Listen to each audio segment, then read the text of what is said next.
No dia em que Dona Celeste morreu, a casa do alto do Itaigara ficou silenciosa como nunca antes. Era uma mansão de 3 andares, vista para o mar e cercada por muros altos, onde tudo parecia em seu lugar, menos as lembranças. As netas, agora crescidas, andavam pela casa com olhos úmidos e vozes baixas, tentando não incomodar o luto. Helena, a mais velha, foi quem ficou responsável por organizar os objetos da avó. No terceiro quarto, entre lençóis guardados com perfume antigo e fotografias desbotadas, ela encontrou uma caixa de madeira que nunca havia visto. Era pequena, com dobradiças gastas e uma tranca sem chave. Forçou até abrir. E ali dentro, entre bordados e cartas antigas, havia uma envelope com seu nome escrito à mão. Mas não era da avó. A letra era tremida, irregular. E no canto inferior, uma assinatura familiar. Jacira.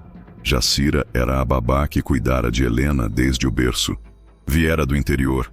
Trabalhava para a família havia quase 2 décadas. Fora silenciosa, dedicada, quase invisível. Sempre presente nas fotografias de aniversário, mas nunca no centro delas. Nos últimos meses, desaparecera sem dar explicações. E agora, ali estava uma carta com seu nome. Helena abriu. A primeira frase foi suficiente para fazer seu coração parar por um instante. Me perdoe. Eu não podia mais morrer com isso aqui dentro.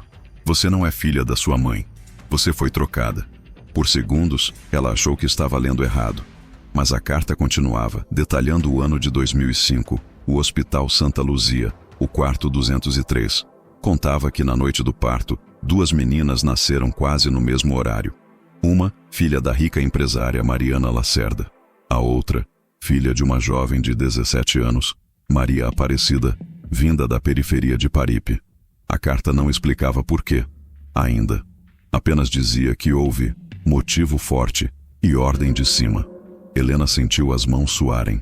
Fechou a caixa, desceu as escadas trêmula. Ninguém percebeu. No funeral da avó, tudo era luto e flores brancas. Mas dentro dela, uma dúvida maior que a morte se instalava.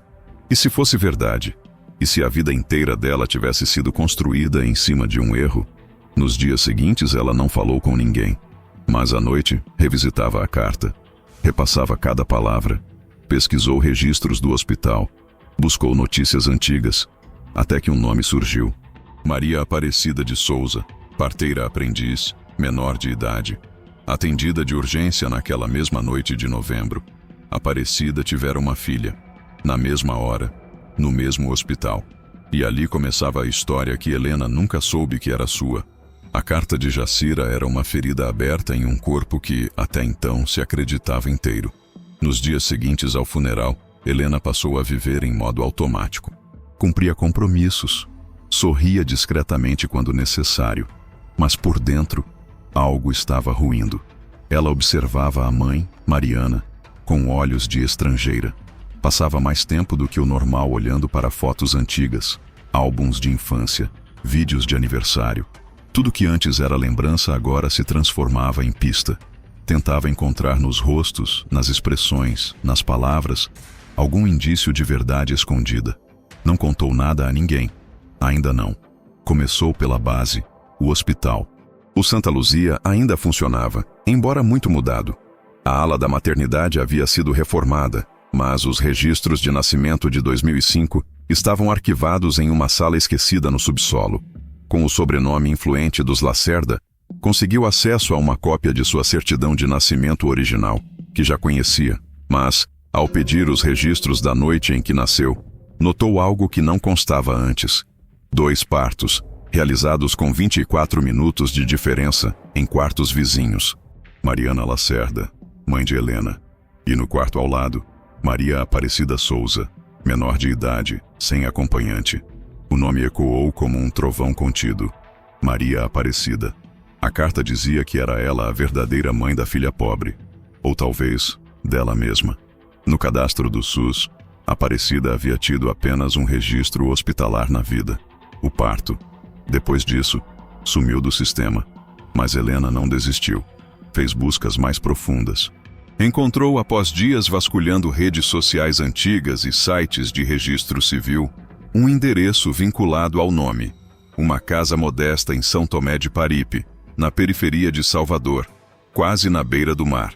A imagem no Google Maps era nublada, mas mostrava um muro descascado e roupas penduradas no fio da frente. Nada mais. No fim daquela semana, Helena pegou o carro sem dizer aonde ia. Dirigiu até o bairro com o coração disparado, cada lombada e semáforo parecendo um teste para voltar atrás. Mas não voltou. Estacionou a uma quadra da casa, andou devagar até a esquina, observando de longe. Um grupo de crianças jogava bola no beco. Do outro lado da rua, uma mulher varria a calçada e gritava com alguém dentro de casa. E então, viu uma jovem na varanda, mexendo no celular, com um semblante que lhe pareceu inquietantemente familiar. Não era igual, mas havia algo no formato dos olhos, no jeito de cruzar os braços, no olhar desconfiado para o movimento da rua. Helena sentiu um arrepio subir pela espinha. Era como olhar para um reflexo torto do próprio rosto. A jovem parecia ter sua idade. Cabelos lisos, negros, pele clara, roupas simples, um uniforme de supermercado. Parecia exausta, como se carregasse um peso invisível nos ombros. Helena ficou ali por quase meia hora, parada na esquina, fingindo observar o céu. A jovem não saiu. Atendeu alguém no portão. Depois entrou e desapareceu. Helena voltou para o carro em transe. Não sabia se ria, se chorava, se gritava. Aquilo era real. Existia. Uma garota que talvez tivesse vivido a vida que ela deveria ter. Que crescera longe do conforto, longe das viagens, das escolas caras, dos cursos de idiomas, dos aniversários em buffet. Uma garota que talvez tivesse sido sua irmã, ou mais do que isso. Seu espelho perdido. Nos dias seguintes passou a visitar o bairro com frequência, sem se aproximar. Observava de longe. Descobriu o nome da jovem com uma conversa solta na vendinha da esquina. Chamava-se Clara. Trabalhava num supermercado da região, fazia turnos alternados. Cuidava da mãe que vivia doente. Tinha poucos amigos, vida discreta, sem luxos. Mas era respeitada. Menina direita, diziam. Sofreu muito, mas nunca virou a cara para o mundo. Cada frase dessas era como um prego fincado no chão sob os pés de Helena. Quanto mais descobria sobre Clara, mais crescia dentro dela a sensação de que algo lhe fora tirado. E algo mais grave ainda, de que tomara o lugar de outra pessoa. Foi então que tomou uma decisão. Não podia viver entre sombras. Precisava confrontar a verdade. Mas antes faltava uma peça essencial. Jacira. A carta não explicava o motivo da troca. Não dizia se foi erro, acidente ou escolha. E apenas ela poderia esclarecer o que realmente aconteceu naquela noite de 2005. A babá havia desaparecido há meses. Mas Vera sabia de uma coisa. Quando alguém some com culpa, raramente se esconde muito longe. Era hora de encontrá-la e descobrir por que alguém trocaria uma criança rica por uma pobre, e como uma vida inteira pôde ser construída em cima desse segredo. Durante 18 anos, Jacira fora presença constante na vida de Helena. Estava nas fotos da infância, nos aniversários, nos primeiros passos, nas noites de febre, nas viagens em família. Sempre calada, sempre à margem, mas nunca ausente. Era uma mulher de poucas palavras, expressão séria, mãos calejadas e gestos contidos. Nunca se soube muito sobre sua vida fora da mansão. Apenas que viera do interior e que, segundo diziam, era de confiança. Para Mariana, a mãe de Helena, Jacira era quase uma extensão da casa, uma sombra útil, eficiente, invisível. E foi justamente por isso que seu desaparecimento repentino, meses antes da morte de Dona Celeste, causou tão pouco alarde. Disseram que tinha voltado para o interior por problemas de saúde. Outros sugeriram que estava cansada, mas ninguém procurou de fato. Era como se, após anos de serviço, tivesse simplesmente se evaporado da vida da família. Helena agora entendia que o sumiço não era coincidência. Com os dados de uma antiga ficha de registro guardada em um dos armários do escritório da avó, ela conseguiu um nome completo: Jacira de Jesus Ramos, natural de Cruz das Almas, interior da Bahia. Idade estimada: 72 anos. Nenhum parente conhecido. Foi com esse nome que Helena começou a busca. Primeiro nas redes sociais, sem sucesso. Depois, em registros públicos. encontrou um endereço vinculado ao nome em um cadastro antigo de benefício social, datado de 5 anos atrás. Um povoado chamado Sapé, a 15 quilômetros de Cruz das Almas, perdido entre plantações e estradas de terra. Ela pegou um carro alugado e partiu sozinha, sem avisar a mãe, sem falar com ninguém da família. A estrada era longa, e o calor abafado parecia acentuar a ansiedade que crescia a cada quilômetro. Chegou ao povoado no fim da tarde, com a luz dourada escorrendo pelas folhas das bananeiras. Perguntou por Jacira nas poucas casas espalhadas pela região. Ninguém sabia ao certo, mas uma mulher idosa, sentada numa cadeira de palha, disse que havia sim uma Dona Jaci, que morava nos fundos de um sítio antigo, perto do córrego. Helena foi até lá, bateu palmas, esperou. Por longos minutos, nada. Então, uma cortina se moveu. Uma porta rangeu. E ali estava ela, mais magra, mais curvada, mais envelhecida. Mas era Jacira. Os olhos das duas se cruzaram como lâminas antigas reencontrando a ferrugem. Jacira não demonstrou surpresa. Apenas recuou um passo e deixou que Helena entrasse. A casa era simples. Chão batido, paredes descascadas, móveis improvisados. Um cheiro de chá de boldo e roupa úmida. Havia poucas fotos, nenhum espelho. E no canto da sala, uma vela acesa diante de um retrato de Dona Celeste. Helena não falou de imediato. Apenas estendeu a carta. Jacira leu sem reagir. Depois sentou-se e então começou a contar. Disse que, naquela noite de 2005, estivera com Mariana no parto. Tudo ocorria dentro do esperado. Mas logo após o nascimento de Helena, ou da bebê que seria chamada assim, houve uma emergência, uma complicação com Mariana. Médicos correndo, enfermeiras trocando turnos. O bebê foi levado para uma sala separada. Nesse ínterim, Jacira foi quem acompanhou tudo. Foi ali que, segundo ela, o erro aconteceu. A bebê de Mariana foi deixada num berço, identificada com pulseira e cobertor rosa. Logo ao lado, uma outra bebê, idêntica em tamanho e aparência, sem identificação visível, recém-chegada da emergência do quarto vizinho.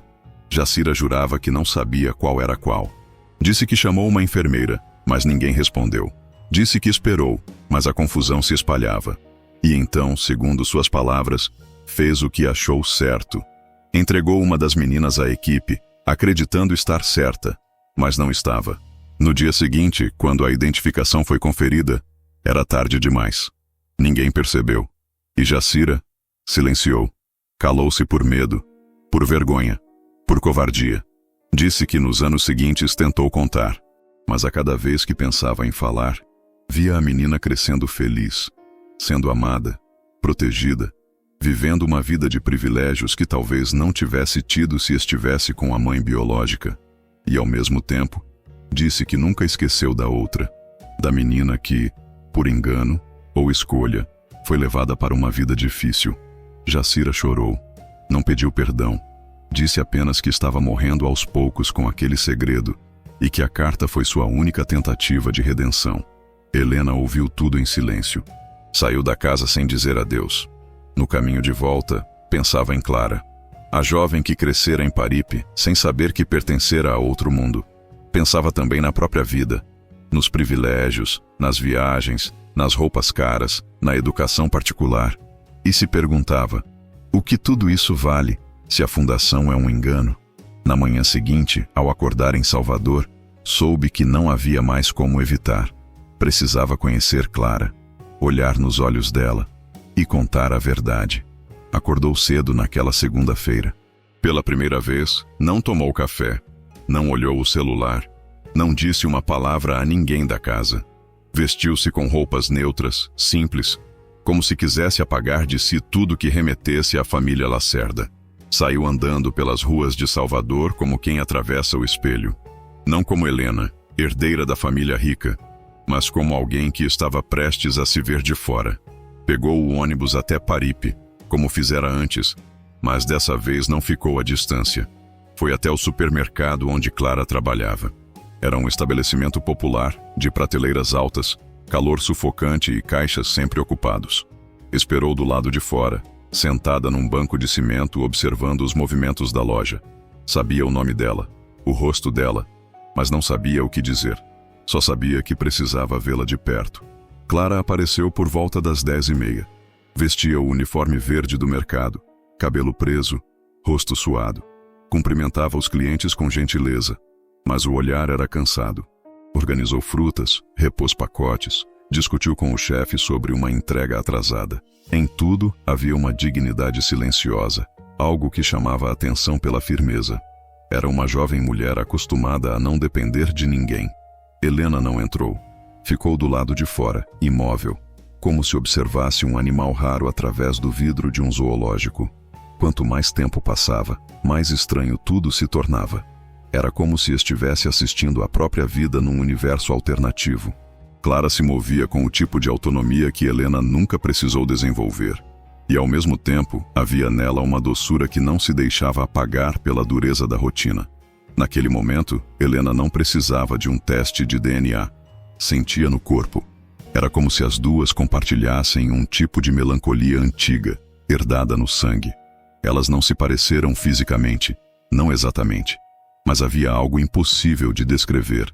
Um reflexo, um contorno, uma maneira de existir no mundo que ecoava. Ficou ali por quase 1 hora, observando, até que Clara saiu para o intervalo e sentou-se na calçada, mexendo no celular. Foi quando olhou de lado e viu Helena parada ali, encarando-a. Os olhos das duas se cruzaram. Durou menos de 3 segundos. Mas foi tempo suficiente para algo se acender. Clara franziu o senho, como quem reconhece alguém sem saber de onde. Helena baixou os olhos e se afastou. Naquele dia não disse nada, mas Clara a viu. E algo naquele olhar ficou. No caminho de volta, Helena chorou pela primeira vez desde a carta.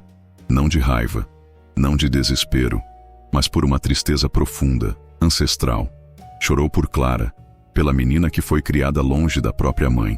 Chorou por si mesma, pela identidade construída sobre engano.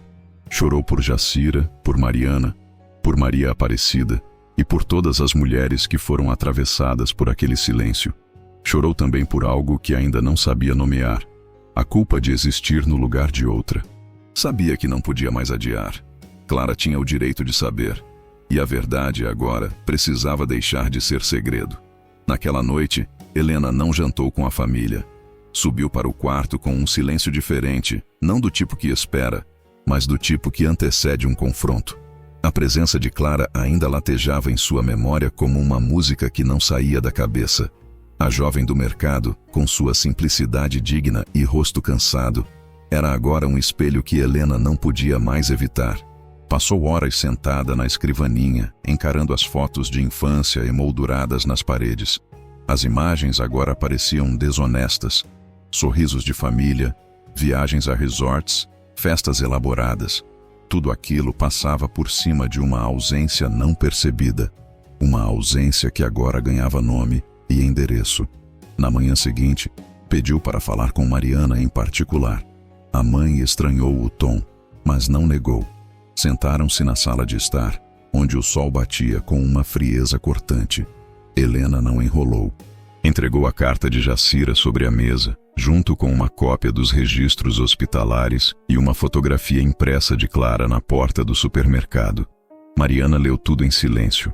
Quando terminou, fechou os olhos por alguns segundos e soltou um suspiro que não parecia de surpresa, mas de cansaço. Helena entendeu naquele momento. Ela já sabia. O silêncio da mãe foi mais eloquente que qualquer confissão. Não havia choque, indignação ou negação. Apenas resignação. Mariana levantou, foi até o bar da sala, serviu um copo d'água e bebeu devagar. Depois, voltou ao sofá e, com a voz baixa, começou a contar o que nunca fora dito. Sim, havia suspeitas desde o início. Mariana contou que, ao ver a filha dias após o parto, algo pareceu estranho. Um detalhe aqui, outro ali. Uma intuição difícil de explicar. Mas os médicos garantiram que tudo estava certo, e Jacira nunca levantou qualquer hipótese. Os anos passaram, e a dúvida foi sendo enterrada sob a rotina, os compromissos, a necessidade de seguir. Mas no fundo, Mariana nunca esqueceu. Contou que chegou a mandar fazer um teste de DNA, escondido, quando Helena tinha 3 anos. O resultado, por alguma razão nunca explicada, desapareceu antes de ser entregue. Mariana culpou o laboratório, depois a própria memória. Mas a verdade é que não insistiu, porque o silêncio era mais confortável, porque admitir o erro significaria perder a filha que criara e enfrentar o escândalo, a humilhação, talvez até processos. E principalmente, porque no fundo tinha medo de descobrir que tudo que construíra era frágil demais. Ao terminar o relato, Mariana não pediu desculpas. Disse apenas que não sabia o que fazer, que viveu com a culpa e a dúvida, que pensava às vezes em procurar a outra jovem, mas não sabia como, nem se era certo. Disse que amava Helena, mas que compreendia a necessidade dela de buscar respostas. Helena não respondeu. Levantou-se com a sensação de que o mundo que conhecia estava desmoronando. Não com um estrondo, mas com estalos pequenos, imperceptíveis, como rachaduras nas fundações de uma casa antiga. Saiu da mansão com passos lentos, mas firmes. Sabia que não poderia culpar Mariana por completo, nem perdoá-la de imediato. Mas o tempo das perguntas tinha acabado. Agora era tempo de ação. Clara precisava saber quem era. Precisava saber o que lhe foi tirado. E Helena, mesmo sem ter culpa, sabia que era ela quem deveria contar. Na tarde em que voltou a Paripe, Helena sentia o corpo mais leve, mas o coração em ruína. Não havia mais dúvidas, apenas consequências. Durante todo o trajeto, tentou imaginar como começaria a conversa. Pensou em frases suaves, em jeitos delicados de dizer o que ninguém quer ouvir. Mas sabia, no fundo, que não havia palavras certas, apenas coragem. Clara estava na frente de casa, sentada num degrau de cimento, com o uniforme do mercado ainda grudado ao corpo. Ao vê-la se aproximando, franziu o senho, como se reconhecesse de algum lugar, mas não tivesse certeza. Helena parou diante dela, sem escudos, sem desculpas. Apenas estendeu um envelope. Dentro, a carta de Jacira, uma cópia da certidão de nascimento e um bilhete escrito à mão. Clara não disse nada. Pegou o envelope, leu ali mesmo, em silêncio. Seus olhos não piscaram. As mãos tremiam, mas o rosto permanecia firme, como se o entendimento não passasse pela emoção, mas por alguma parte mais profunda, mais crua. Ao terminar a leitura, levantou-se, entrou em casa sem uma palavra. Helena ficou do lado de fora, esperando. 10 minutos depois, Clara voltou com a mesma carta na mão. E então, pela primeira vez, falou, não em grito, não em lamento, mas com uma calma que doía mais que qualquer reação. Disse que sempre sentiu que algo estava errado. Que desde pequena, as perguntas sobre sua origem não batiam. Que a mãe, Maria Aparecida, evitava falar sobre o parto, sobre o hospital, sobre o pai. Disse que não sabia ao certo se aquilo era uma revelação ou apenas a confirmação de uma intuição antiga, sufocada por falta de provas. Disse também que não queria nada, nem dinheiro, nem nome, nem lugar. Queria apenas entender por que alguém achou que ela valia menos, porque a vida dela foi a descartada. Por que entre as duas foi ela quem cresceu limpando o chão que a outra pisava sem saber? Helena ouviu tudo com olhos baixos. Tentou responder, mas não havia resposta possível. O que podia dizer? Que sentia muito, que queria reparar o irreparável, que também era vítima de uma escolha que não fez. Clara não chorou, mas a ferida estava ali, exposta, aberta. Naquela tarde, não houve reconciliação, nem abraço, nem promessa de aproximação. Apenas a constatação brutal de uma verdade. 2 vidas foram moldadas por uma mentira. Uma cresceu em berço de ouro, cercada de privilégios. A outra, lutando por cada degrau. Não por mérito, mas por acaso, por decisão de outros. Helena voltou para a casa vazia. Clara entrou, trancou a porta. Mas o elo estava criado, e nenhuma das duas conseguiria mais viver como antes. Maria Aparecida estava deitada no sofá quando Clara chegou em casa. A mulher tinha os pés inchados, o rosto vincado pelo tempo e pela exaustão, os olhos perdidos num programa de TV que nem assistia de verdade. Quando viu a filha entrar com um envelope amassado nas mãos, soube de imediato que o passado havia, enfim, voltado. Clara não falou alto, não chorou. Não gritou, apenas perguntou com voz firme e direta se era verdade, se ela havia sido trocada, se tudo aquilo que estava no papel era real. Aparecida não tentou negar. Olhou para o chão. suspirou fundo e, pela primeira vez em 18 anos, contou a versão que nunca tivera coragem de dizer. Sim, ela dera à luz uma menina no Hospital Santa Luzia. Sim, a filha havia nascido saudável, mas em meio à confusão, fora levada e só devolvida horas depois. Disse que notou algo estranho, que a menina não parecia exatamente igual a que lembrava, mas que ninguém dava atenção às suas dúvidas. Era nova, sem estudo, desacompanhada. Quando questionava, diziam que estava confusa, que era normal, e então ela calou. Mas o que Aparecida nunca contou, nem a Clara, nem a ninguém, é que recebeu uma visita uma semana depois da alta. Uma mulher de aparência fina chegou à sua casa com uma proposta velada, que mantivesse tudo como estava, que aceitasse a filha como sendo sua, que não criasse confusão. Em troca, haveria ajuda, cestas básicas, remédios, até uma promessa vaga de uma vida mais tranquila. A mulher nunca se identificou, nunca voltou, mas o recado estava dado. E Aparecida, assustada, cansada, sozinha, aceitou. Não porque era cúmplice, mas porque não sabia como lutar. Porque a voz da riqueza é diferente. Não ameaça, apenas sufoca. Clara ouviu tudo com os olhos marejados, mas secos. A decepção era menos com a mentira, e mais com o silêncio. Durante anos pedira à mãe que contasse sobre seu nascimento. Sempre recebeu respostas vagas, versões frágeis. Agora entendia. A verdade nunca fora esquecida, apenas enterrada por sobrevivência. Aparecida pediu perdão. Disse que se pudesse voltar, teria batido portas, gritado, exigido justiça. Mas tinha medo. E o medo em sua vida sempre falou mais alto que o direito. Clara não respondeu de imediato. Foi para o quarto, sentou-se na cama e ficou ali, com o envelope no colo, olhando para nada. Pensava na mulher que crescera longe. Pensava na mãe rica que a desconhecia. Pensava na menina chamada Helena, criada como se fosse ela. Pensava em tudo que poderia ter sido, e não foi. Ela não queria tomar nada da outra. Não queria mansões, nem sobrenomes. Mas queria, ao menos, saber o que era seu. E, principalmente, queria entender como se vive depois de saber que a própria história foi escrita com o nome de outra. Naquela noite, Clara não dormiu. Pela primeira vez, não se sentia pobre. Sentia-se roubada. O reencontro não foi marcado. Aconteceu como acontecem as coisas que precisam acontecer. Em silêncio, num lugar neutro, sem previsão. Clara apareceu na frente da casa de Helena numa tarde de domingo, carregando uma pasta fina e a expressão dura de quem não estava ali por convite. Helena, ao vê-la pelo portão, não hesitou. Abriu a porta, ofereceu entrada, mas Clara recusou. Disse que preferia falar ali mesmo, na calçada, onde nada fosse confundido com conforto. Ela havia feito um exame por conta própria. DNA. Conseguiu com uma colega de trabalho, que tinha um irmão biólogo. Tudo discreto. Tudo rápido. O envelope ainda estava fechado.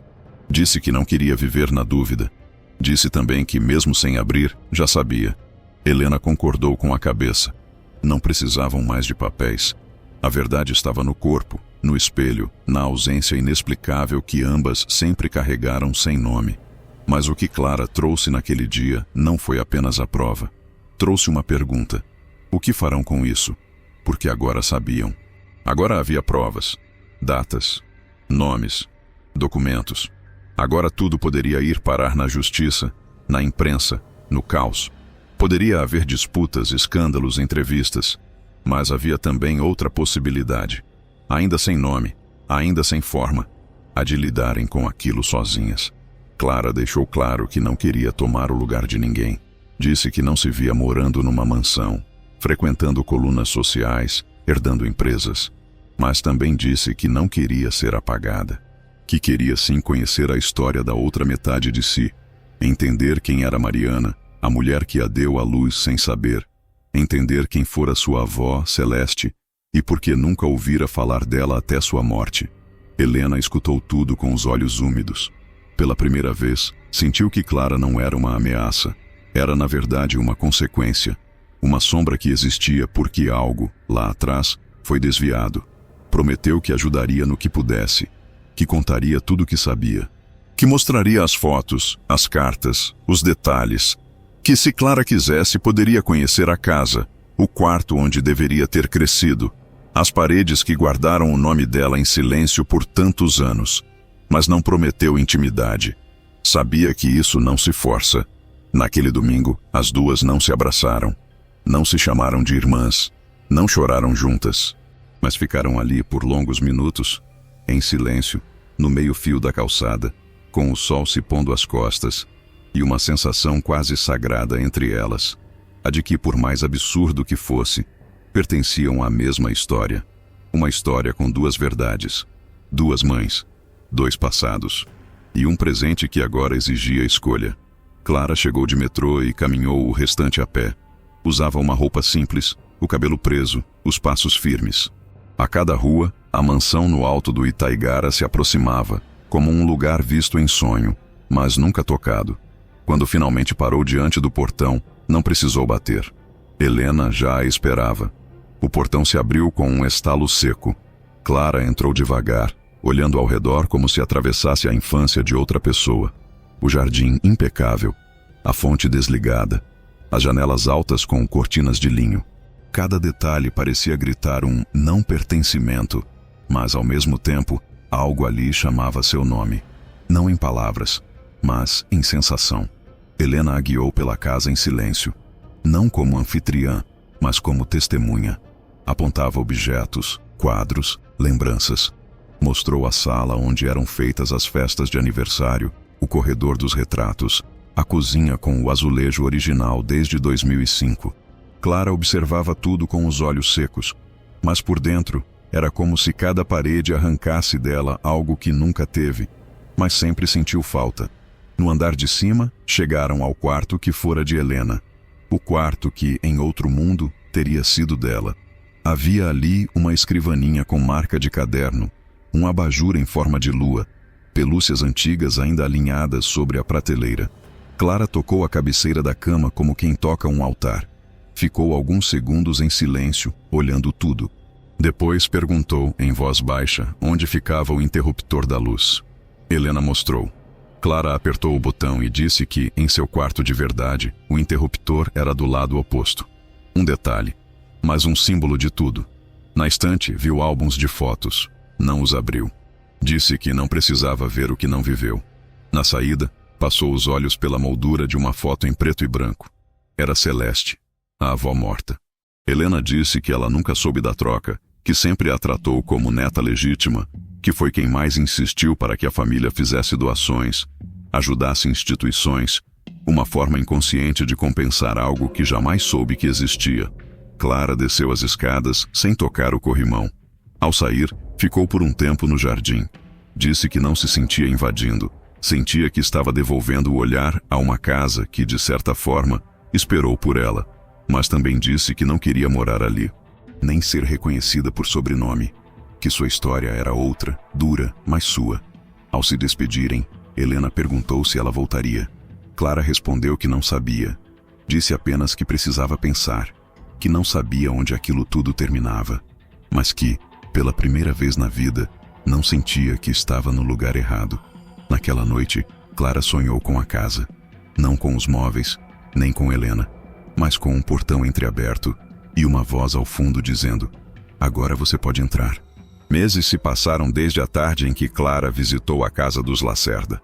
Não houve escândalo, nem entrevistas, nem disputas jurídicas.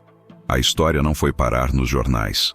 Ficou entre elas, nas cartas, nos encontros silenciosos, nos passos dados com cuidado sobre os escombros da identidade. Clara seguiu trabalhando no supermercado, mas pediu transferência para outra unidade. Disse que queria espaço, não distância. Passou a estudar à noite. Fez curso de cuidadora de idosos. Começou a pensar num futuro que, pela primeira vez, parecia pertencer a ela. Helena, por outro lado, deixou a faculdade de administração. Disse que não conseguia mais fingir interesse na sucessão dos negócios da família. Começou a estudar psicologia. Ajudava numa ONG voltada para crianças em situação de adoção. Dizia que queria entender como vínculos se formam e o que acontece quando eles são rompidos antes mesmo de existirem. Mariana, a mãe que criara Helena e dera à luz Clara, tentou se aproximar da filha biológica, mas com delicadeza. Mandou cartas, ofereceu encontros, convidou para um almoço em família. Clara aceitou uma vez, por educação. Sentou-se à mesa, observou os pratos caros, os talheres alinhados, os brindes tímidos. Ouviu histórias sobre sua infância que não viveu. Quando terminou a sobremesa, agradeceu e saiu. Na calçada, respirou fundo e entendeu. Era boa em saber onde não pertencia. Mas não havia raiva, nem ressentimento. Havia algo maior: autonomia. Jacira, a babá que iniciara tudo com a carta, morreu poucas semanas depois da confissão. Foi enterrada no povoado de Sapé, num túmulo simples. Helena e Clara foram juntas. Levaram flores. Não disseram nada diante da lápide, mas ficaram ali, lado a lado, por longos minutos. Não como irmãs, nem como estranhas. Apenas como duas vidas tocadas pela mesma linha torta do destino. Hoje, Clara e Helena não se veem com frequência. Não falam todos os dias. Não chamam uma a outra por termos de afeto herdados. Mas compartilham algo inquebrável: o conhecimento de quem são. Não por DNA, nem por maternidade, nem por hospital, mas por escolha. Helena continua morando na casa do Itaigara, agora reformada, com menos formalidades e mais janelas abertas. Clara ainda vive em Paripe, mas aos poucos pensa em se mudar, para um lugar seu, pequeno, claro, com uma planta na janela. Às vezes, trocam mensagens, uma foto de infância, um livro recomendado. Sonhei com você hoje. Nada que precise ser explicado. Porque há verdades que, mesmo quando descobertas tarde, ainda chegam a tempo. E há pessoas que, mesmo separadas no início, encontram uma forma de se reconhecer no fim.